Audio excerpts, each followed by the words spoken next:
Hi everyone, Joe here, back with another vlog. And where have I been?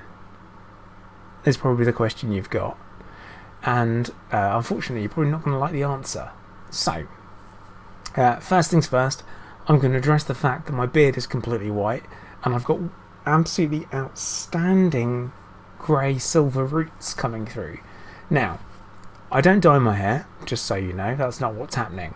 What's happened is that the cabozantinib, the drug medication that I've been on for my cancer, has changed the colour of my hair, and it's turned it white. So I've got a completely white beard, and my hair's going completely white as well as it continues to grow through. You can see it, see eyebrows as well.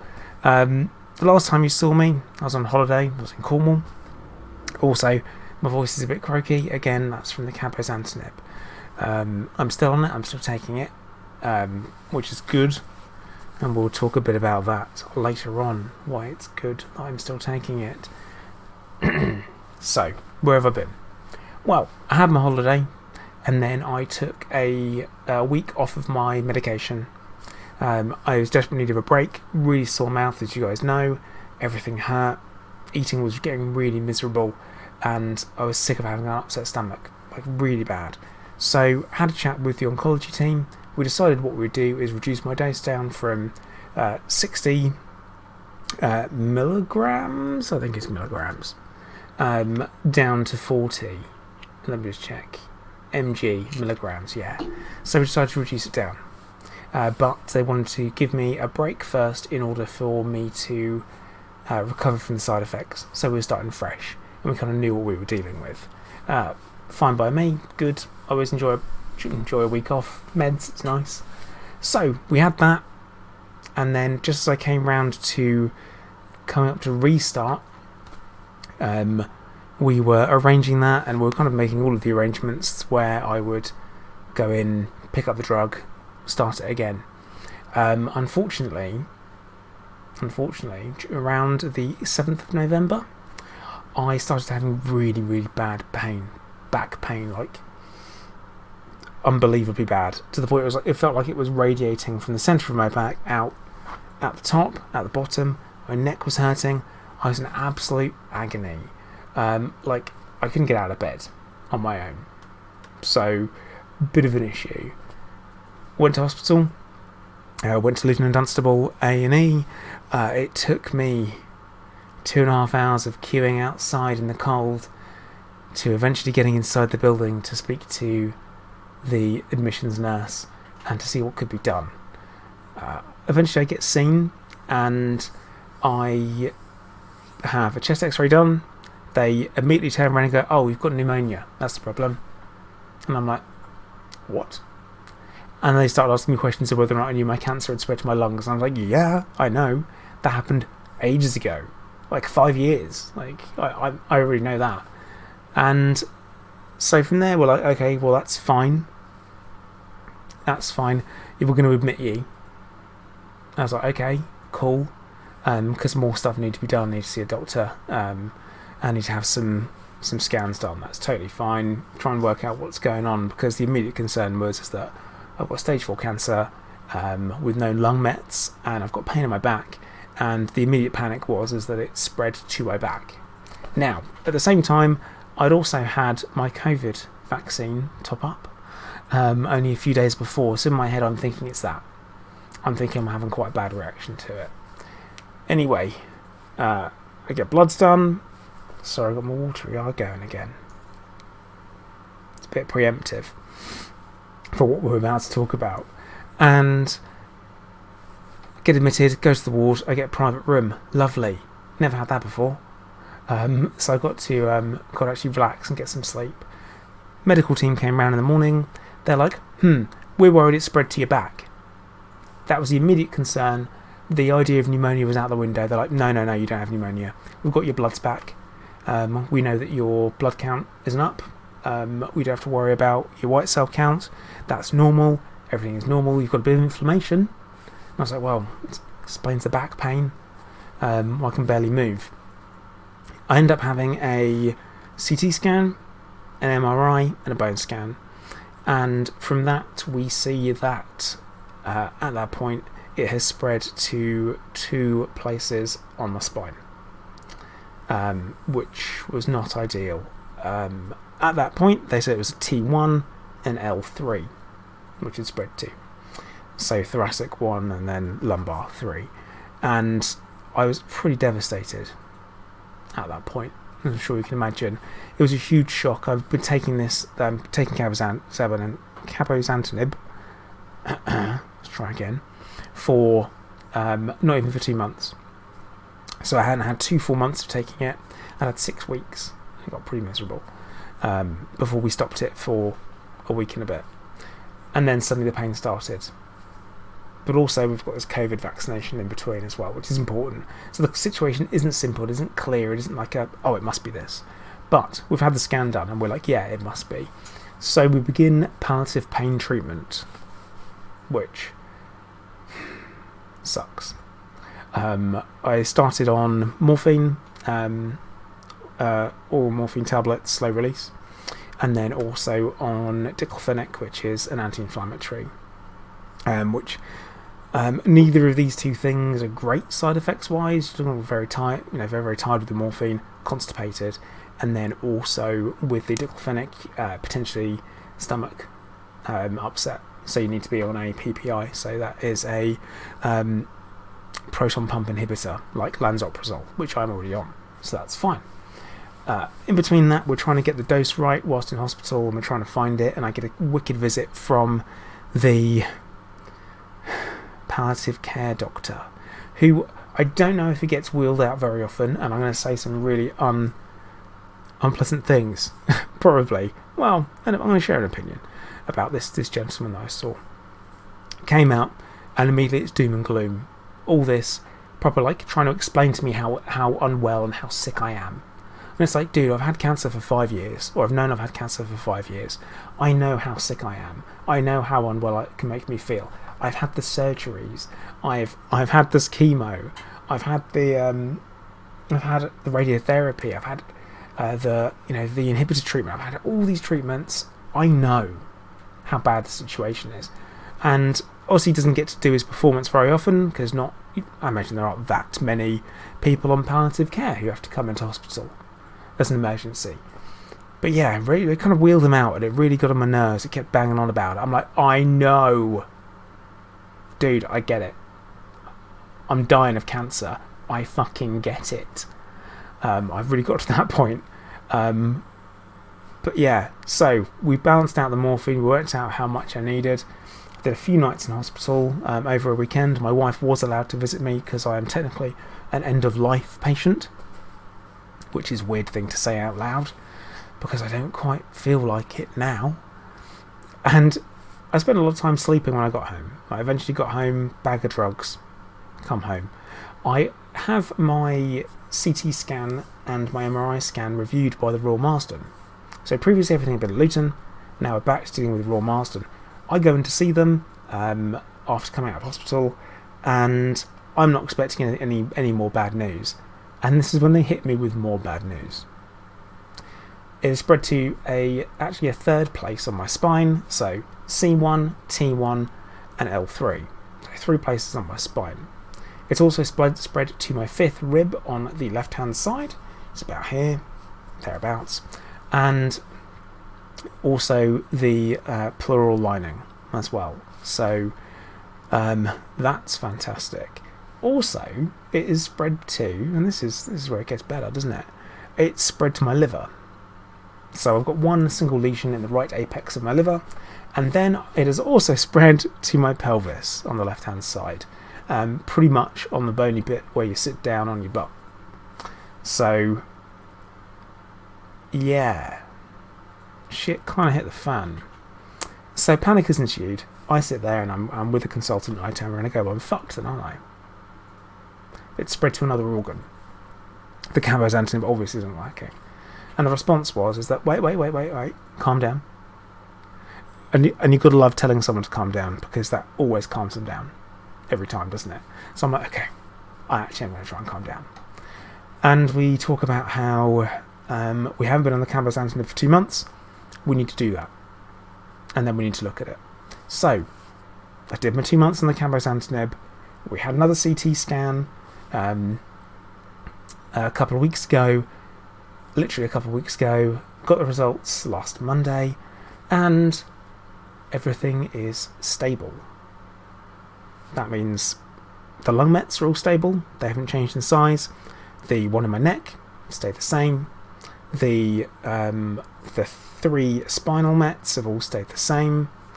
So's the pelvis. But the liver has done something weird. So the liver has appeared to not my actual whole liver.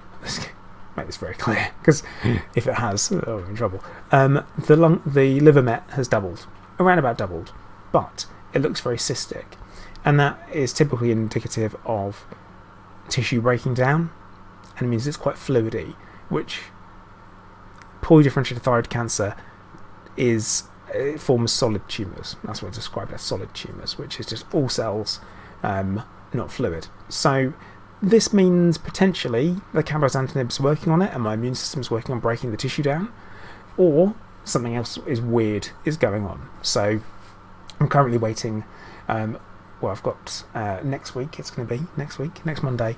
I'm back up at the Royal Marsden, having a chat there to find out if we need to do anything about the liver met. Because if I have one particular met that's misbehaving, that's growing rapidly, we can nuke it with radiotherapy, or in this case we're looking at the possibility of radio frequency ablation. I think I got that right. Microwaves, but introduced into the body internally. So what they do for that is, because I did a little bit of research, they knock you out, they put needles in to where the tumour is, and they fry it with microwaves from the inside out. Overnight stay in hospital, then home, bit of pain, bit of discomfort, and it goes away. So that's interesting. That'll be another type of treatment I didn't even know they did. So I really thought things were radiotherapy or chemotherapy, or then you had this inhibitor treatment or surgery. Also knew about proton beam therapy, but I didn't know about this. So this is a new thing, that to me anyway. So that's kind of where things are at the moment.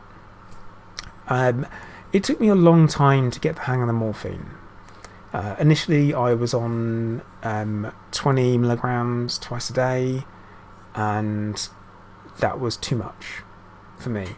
It was to the point where it left me so tired, no pain like upper back or anything, so tired that I would get up in the morning around about 12, well, not even the morning, get up in the afternoon around about 12, take on my drugs, then I would have breakfast and go back to sleep, and then wake up around about 4, maybe have a shower, maybe pop to the shop to get something to eat, try not to fall asleep again between then and bedtime, and that was it. I had no energy for anything. I had no energy to even sit at my computer. I've not sat at my computer for like 2 weeks, over 2 weeks, because I've been so tired and not feeling very well because of it. So I made a decision, and I went cold turkey on the morphine, which you shouldn't do. It's a mistake. I learned that, but I was having an emotional freak out. I was having a really, really rough time, and I just went, I'm not doing this, I'm not taking this anymore, this isn't living, I can't handle it. Ugh. So I stopped taking the morphine, and I immediately became quite unwell with it. Upset stomach, couldn't sleep. No pain though, which was strange. So I was addicted at this point, and that's physically addicted. I don't have a mental reliance on it, it's a physical addiction. Upset stomach that wouldn't stop. Loperamide wouldn't stop it, and normally it does. So I'm like, right, let's do half the morphine, go back onto it, because I did have a little bit of pain start to creep in, lower back, which is basically where the L3 is, and that's the only place I have pain currently. So I went back onto it, and everything settled immediately.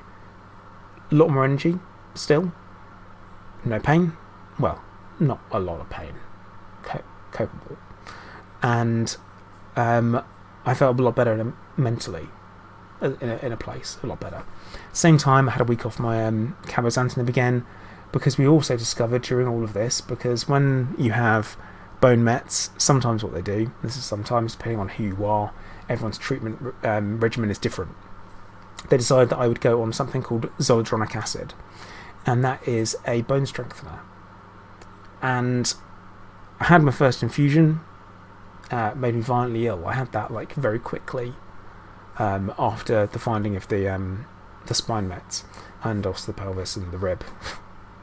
And that made me very ill, like for a week. High temperature, vomiting, really, really feeling sick, nausea, headache, shivering, like proper fever. Potentially could have been something that I caught something, until we did the second treatment, and the same thing happened again. And at which point I won't be having that ever again. I am officially allergic to it. It has been put as an allergy, because I shouldn't be having a response that severe to it every time. Like, my temperature's peaking at 39.9. That's high. Controllable with paracetamol, but very, very high. And the feeling unwell, and they're like, for a whole week? No, that's not right. So we're not doing that again. So where things stand, we're waiting to find out about the liver and what we're doing with that. We are going to continue to monitor the other mets that I've got in my lungs and bones, and I live life in between that. So one of the things I've done as opposed to sit at my computer is I've got back into my model making. Those that know, I picked up a hobby during lockdown, the first one over the summer, I think it was. I got into making Gundam models, which are like these plastic robots that you get a kit, you snip them all out and you clip them together. I've got back into that again, which I'm really enjoying. So that's quite nice. My wife and I are also trying to find a holiday to get away on as well, because we need it. I know that last time I did an update, I was on holiday, and now I'm talking about going on holiday again. But this time I want to go somewhere ridiculously hot, where you just get pampered, because I think we need it. And she deserves it, because my wife has really looked after me. Really, really looked after me over the last couple of months. And I don't think you can really put a value on that.